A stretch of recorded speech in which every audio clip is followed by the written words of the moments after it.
Olá, camaradas. Meu nome é William Felipe.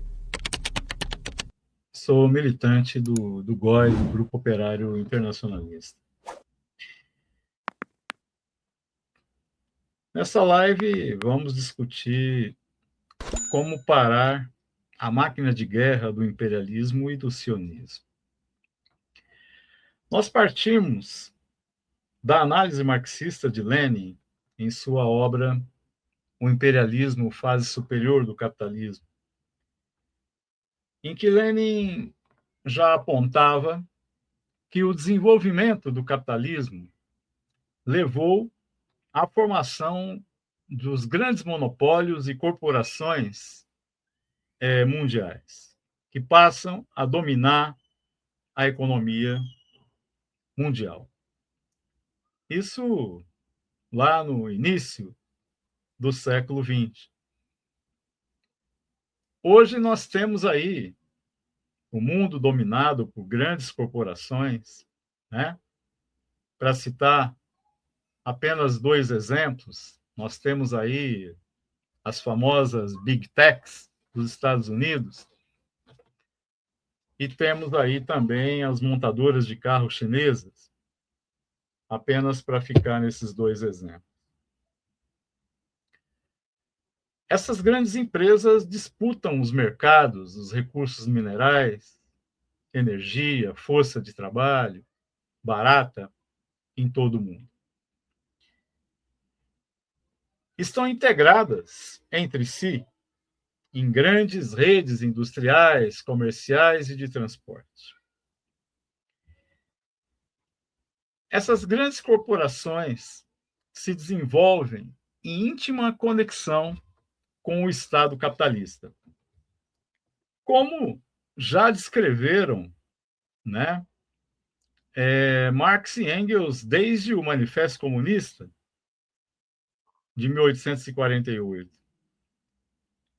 em que diziam que o governo no capitalismo é um comitê para gerir os negócios desta grande burguesia. Recentemente, nós lemos uma notícia que veio dos Estados Unidos, bastante interessante, né?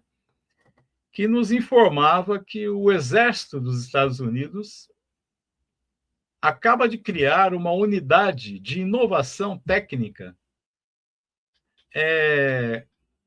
composta por executivos da Meta, da OpenAI, que é a dona do ChatGPT, da Palantir e outras Big Techs.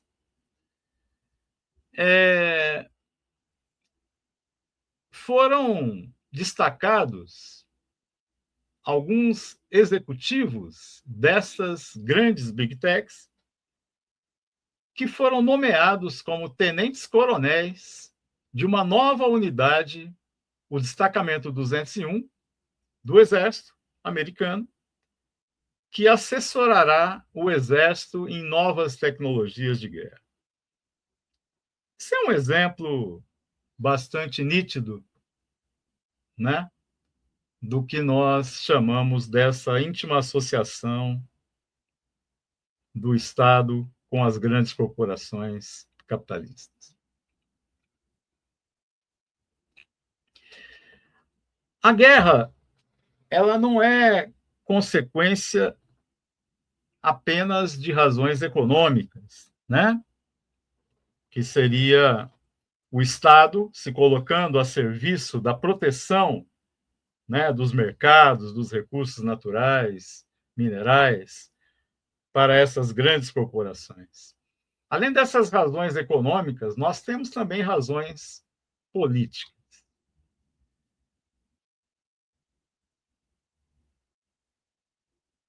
Existe um aumento brutal da exploração de classe, da classe trabalhadora, uma crise permanente da pequena burguesia e da classe média, que tem levado a um crescimento da luta de classes no mundo e a uma crise das democracias burguesas.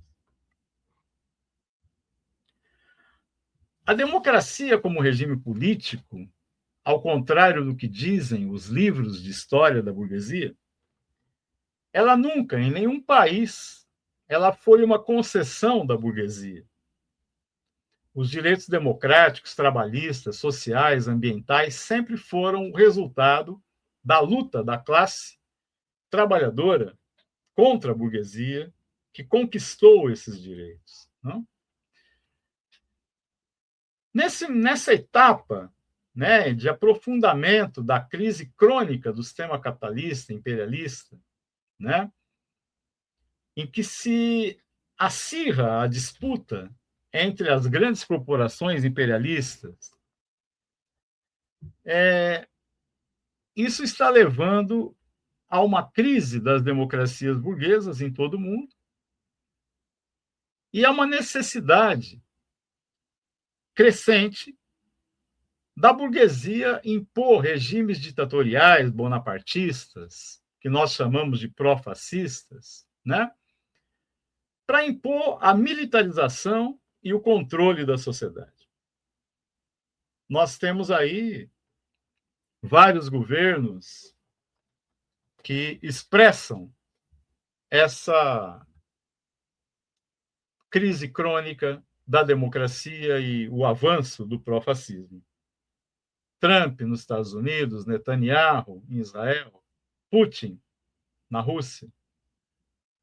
O próprio Partido Comunista Chinês, né, que impõe uma ditadura sobre a classe trabalhadora da China, Milei na Argentina, o bolsonarismo no Brasil. E a gente está vendo um ascenso mundial de movimentos de ultradireita pró-fascista. As velhas teorias imperialistas do século XIX, elas são retiradas do baú e restauradas, né?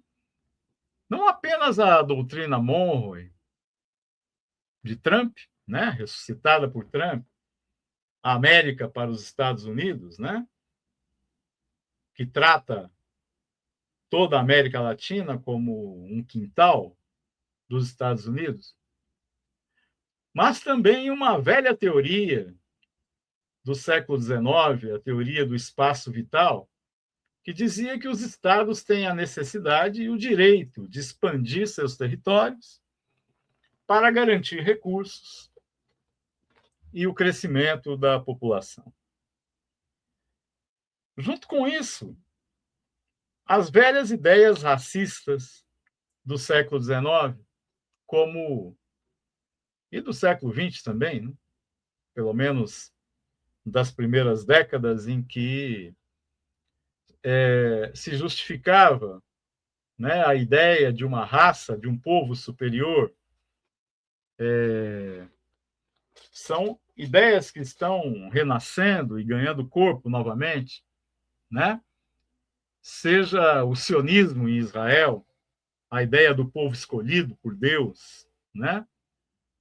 Ou o povo que justifica o seu domínio no mundo pela sua força, pelo seu poderio militar e econômico, como Trump busca justificar a dominação dos Estados Unidos em todo o mundo.